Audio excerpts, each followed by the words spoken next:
Hello there everyone, welcome to the channel if you're new, welcome back if you aren't. I'm EDJ, and we're going to be looking at the second part of Basil II by HistoryMarche. This time we'll be covering the Battle of the Orontes, you'll pronounce it, but point is, yeah, so last time in part 1, Basil went to the, we covered the Battle of the Gates of Trajan, where Basil got ambushed, and, overall, he took an L, but that's fine. No one's flawless their first time around, and, even all the greats, at least suffer 1 or 2 losses. Well, except Alexander, but the point is, yeah, I'm looking forward to seeing how Basil jumps back from this, rebounds, if you will, and, just finally seeing his, genius on display. I'm hoping we get the beginning of that, or at least some of that in this part, but we'll see. There's still many parts to go, so, there's still time. So, yeah, I guess I don't really have much else to add other than if you want to watch the original video, the link is down below.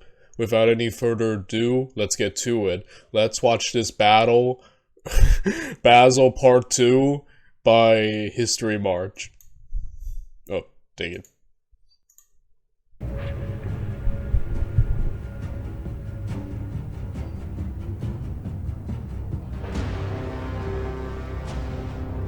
In 985, Emperor Basil II deposed his uncle and former advisor, Basil Lecapenus. Having been the power behind the throne for over a decade, while his 2 nephews ruled in name only, the old eunuch had no intentions of retiring soon. But Lecapenus had sensed early on that young Basil II aspired to govern himself. Alarmed by the ambition of the legitimate emperor as much as Lecapenus, the aristocracy of Asia Minor began conspiring with the eunuch. The so-called Anatolian dynasty, or the powerful ones, rallied behind the general who had helped the 2 Basils crush a revolt in the late 970s. Now bearing the title of Domesticos of the Schools, the illustrious commander Bardas Phocas held command over all of Asia Minor and posed a severe challenge to the rule of the young Macedonian emperor. However, before long, young Basil uncovered his uncle's attempts to create an anti-imperial coalition. The old Lecapenus was condemned and exiled, and for once, Basil II held a firm grip over the empire's affairs. I do respect a leader who actually wants to take control, and actually try to handle the governing themselves. So that's cool, but now Basil has to deal with this Phocas guy who was, in the last episode, so yeah, we'll see. Yet soon, the tide would turn against the young emperor, and the Byzantine world would be engulfed in a vicious civil strife. Yeah, but the Romans turning on each other and starting basically civil wars ain't really new. This is kind of... I'm joking, but not really, actually. Yeah, nothing new, Romans. A very self-sabotaging but great group of people. So, yeah. Yeah, let's see what you're made of, Basil. This is a lot to deal with, and now you have all the power, so you either get all the credit or blame, right? Isn't that how monarchies work? Or, yeah, so we'll see what he's made of.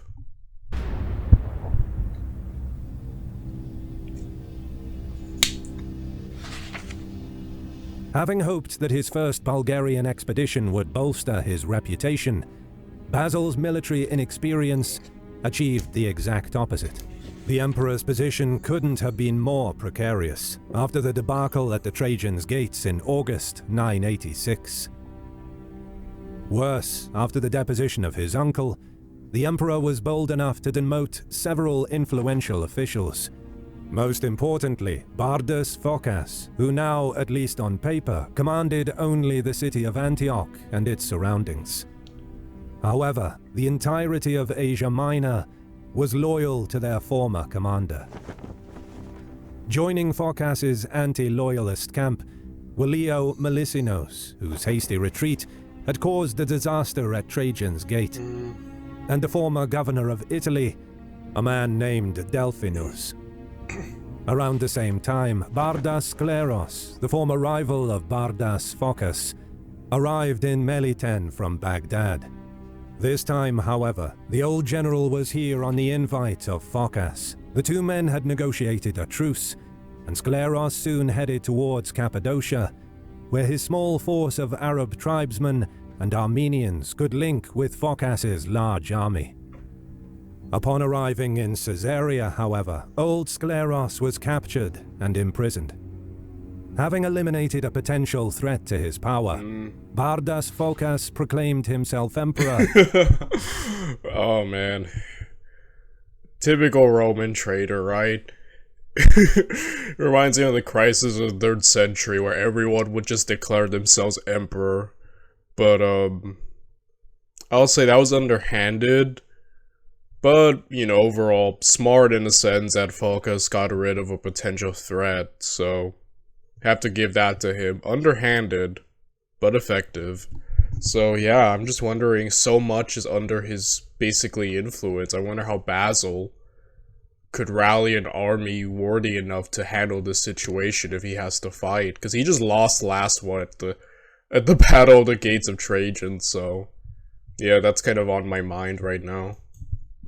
In August 987, and headed towards the Marmara Sea. The commander divided his armies into two. He planned to blockade the Dardanelles with his part of the army, while the second half, commanded by Delphinus, was to head towards the Asian shore of the Dardanelles. But the ponderous march of the two anti-loyalist forces, combined with their inability to achieve naval supremacy, gave Basil enough time to plan a course of action carefully. Having 2/3 of his empire turned against him, the young emperor had no other choice but to seek foreign aid. As Delphinus and his men encamped near Chrysopolis, Basil entered negotiations with the son of the great Svetoslav, a certain Prince Vladimir, who just so happened to be interested in converting his people, the Rus, to Orthodox Christianity. Vladimir agreed to help Basil in return for his sister's hand in marriage, the very same one that had been promised to the Bulgarian nobleman Aaron. Securing a wedding with a princess from the Macedonian dynasty was a feat that even the Holy Roman emperors couldn't achieve. This secured him military aid from Vladimir in the form of 6,000 battle-hardened Slavs and Scandinavians. Okay, so yeah, Basil is in an incredibly, like you said, precarious situation. A lot of his empire is now on against him, led by an experienced man of war. So yeah, things look beyond dire. The situation is very bleak. So yeah, overall I get that. Basically secure an alliance really quick and get help. Though I wonder if that's gonna come back to haunt him, having to rely on the Rus. Who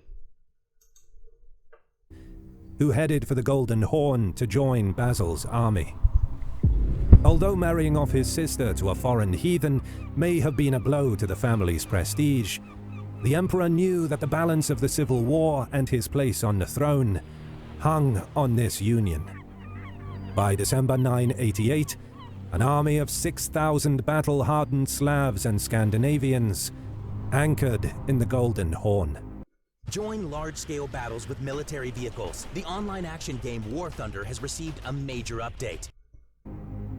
In the meantime, Phocas, who had unsuccessfully tried to secure Abydos, headed towards Chrysopolis, leaving Leo Melicinos behind in charge of the siege. However, before the general could reach far, Basil, now reinforced by his new elite Scandinavian guard, crossed the Dardanelles and headed towards the enemy camp.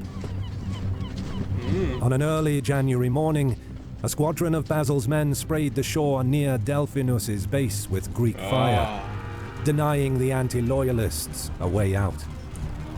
Alright, that's pretty smart. He's basically getting the drop on them and moving quickly. And this is the good old, divide and conquer, right?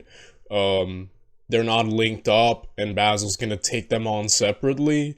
And as we know, I believe Greek fire, it's something lost to time that the Romans had.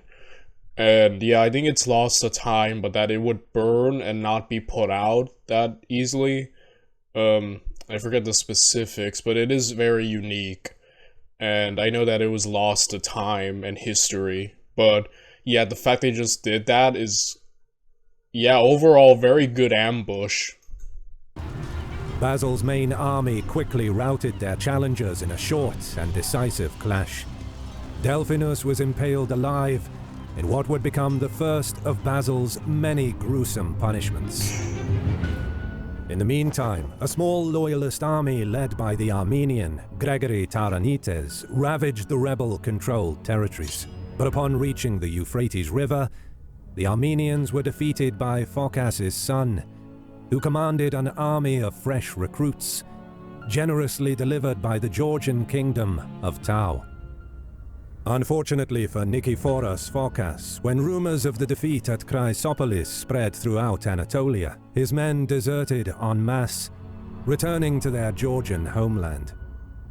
In the meantime, the self-proclaimed emperor, Phocas, had returned to his camp near Abydos, intensifying the city's siege. By April, Basil and his army had already landed nearby, and Bardas had no choice but to face the young emperor in battle. However, at the very beginning of the ensuing clash, Phocas suffered a seizure, immediately dying. Oh wow. News of their commander's demise spread mass panic among the Anatolian army. Phocas's soldiers immediately broke their formation. Hotly pursued by imperial squadrons and routed bit by bit, much of the rebel force was crushed then and there on the 13th of April, in front of Abydos. With that victory, Basil had secured his position on the throne. Alright, so overall, a very great display. You know, he got the drop on the first guy over here. And yeah, and it seems his naval supremacy also helped him quickly show up here at Abydos. And yeah, he basically gave another battle. Luckily, Phocas suffered a seizure and just died, so that was luck. All the great military commanders in history always need luck, so that's a good sign right there.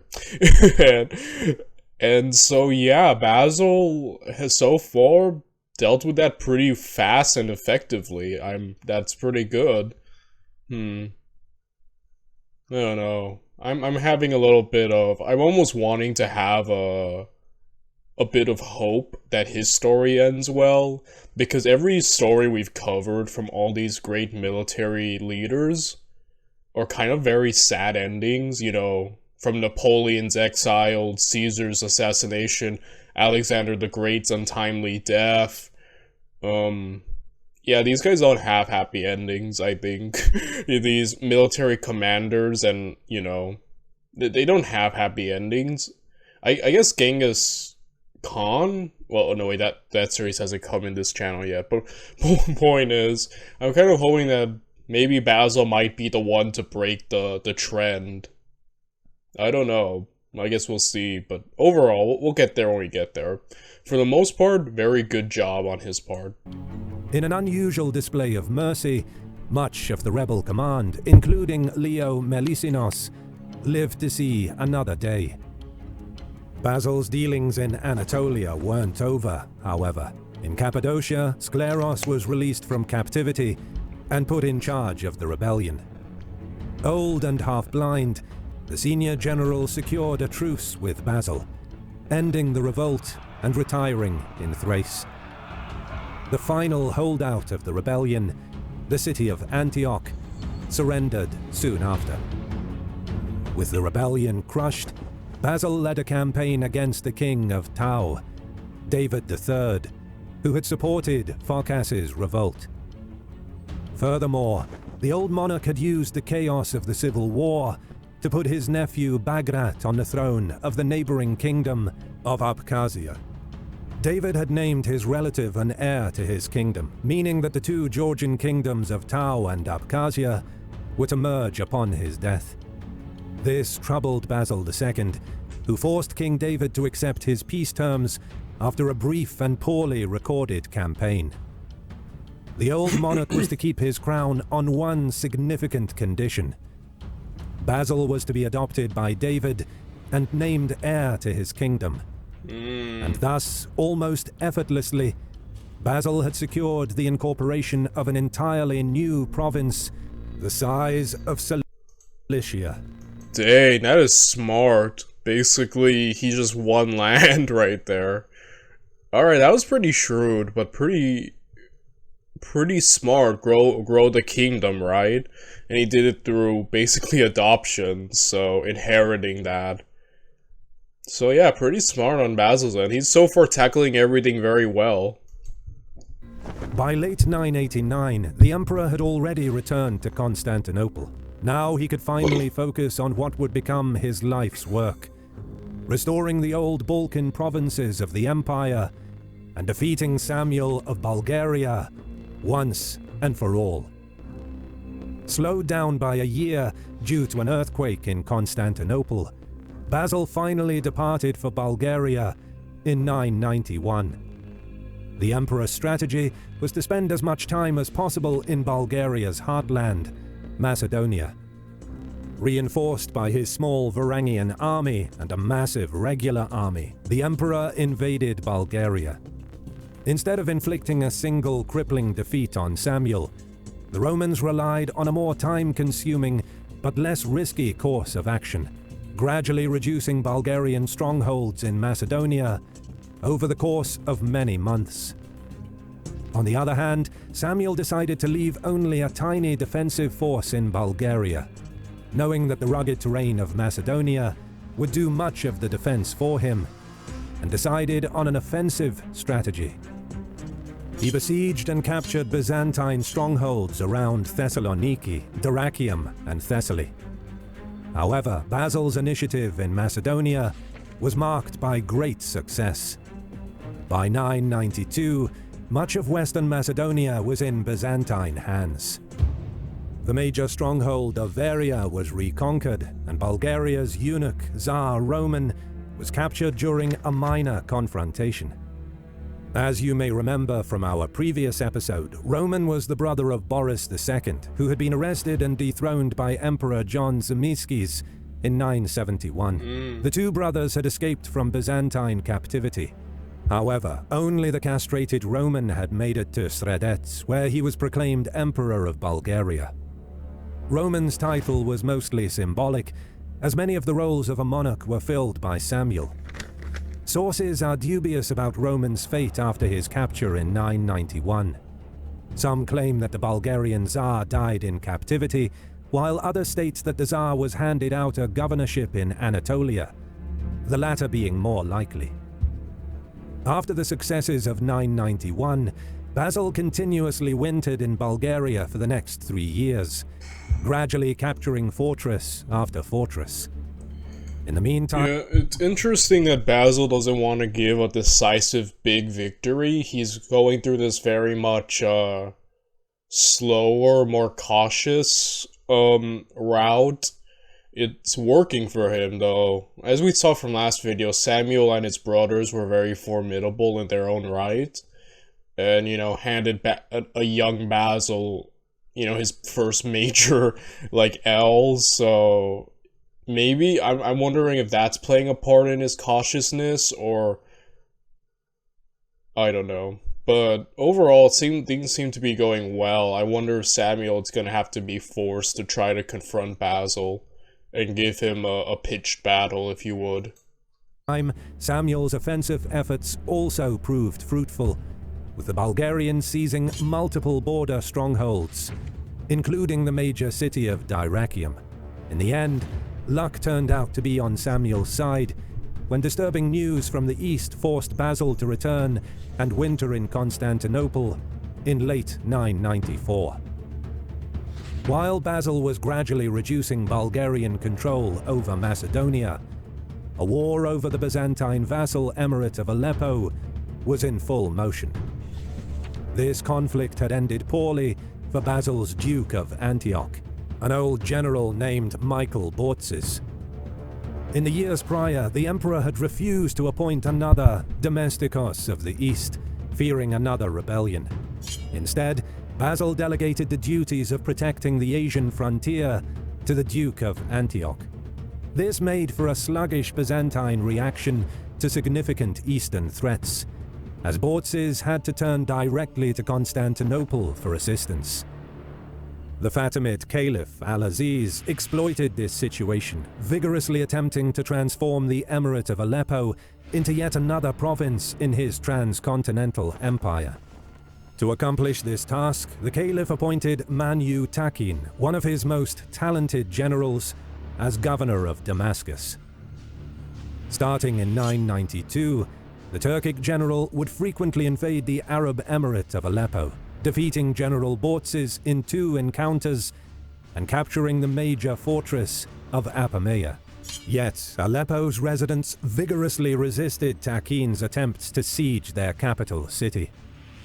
After spending the winter of 993 and 994 in Damascus, the Fatimid general assembled a large force, planning on capturing Aleppo and repelling the city's Christian allies once and for all. Reinforced by a party led by Leo Melisinos, the Duke of Antioch's enlarged army of close to 10,000 was still no match for Manu Takin's force, which in all probability was several times larger. Realizing his position, Baucis and Leo marched south to the stronghold of Anartus. The Byzantine army was reinforced by a garrison sent from Aleppo, which linked with the main force en route. After drawing local recruits from the area around Anartus, Baucis felt confident enough to engage Manu Takin's force. The Fatimid general reacted quickly, leaving a small party behind to continue the ongoing siege of Aleppo, while he moved to intercept the Romans. By September, the two armies had neared each other. Dang it.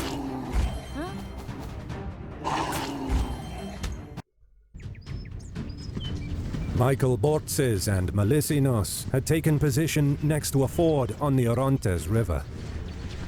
Manu Takin's multi-ethnic force assembled on the opposite bank. Supposedly, Baucis was able to position his men better. Despite that, the Fatimids eventually gained the initiative. Separated from the main Byzantine army, a contingent of Aleppan recruits faced a Fatimid squadron of Bedouins and Berbers located on the opposite bank. This section of the battlefield was the first to see action, as the Berbers crossed a ford and charged straight at their fellow Muslims. Frightened by the overwhelming enemy numbers, the Aleppans fled, exposing the Byzantine rear. In the meantime, Baucis' main force had engaged Manu Takin's men. Unfortunately for the Romans, the Berbers abstained from pursuing the fleeing Aleppans. Dang it, and they're about to be, like, completely flanked. Oh my goodness. Instead, choosing to assist their general. Soon the Byzantines were struck on two sides. Having already lost as many as 5,000 men, the Duke of the East ordered a retreat, fleeing towards his base in Antioch. This victory enabled the Fatimids to continue their siege on Aleppo. Manu Takin had no plans of lifting the blockade anytime soon. The Turkic general prepared to winter in enemy territory. He was supposedly so dedicated to conquering the city that he ordered the construction of baths and bazaars within his camp. Realizing the severity of the situation, the emperor, who had just arrived in Constantinople, began planning a course of action. A potential fall of Aleppo would open the gates for a Fatimid conquest of Antioch, erasing 3 centuries of Byzantine progress in the area. Yet Basil was no longer an inexperienced prince. The past 10 years had transformed him into an imposing figure, and in the coming spring, the Emperor would have an opportunity to showcase his abilities again. Okay, let us see these footnotes. The Lessinos defeated forced Basil to personally lead yet another campaign in Syria the following year. He would arrive mid-September.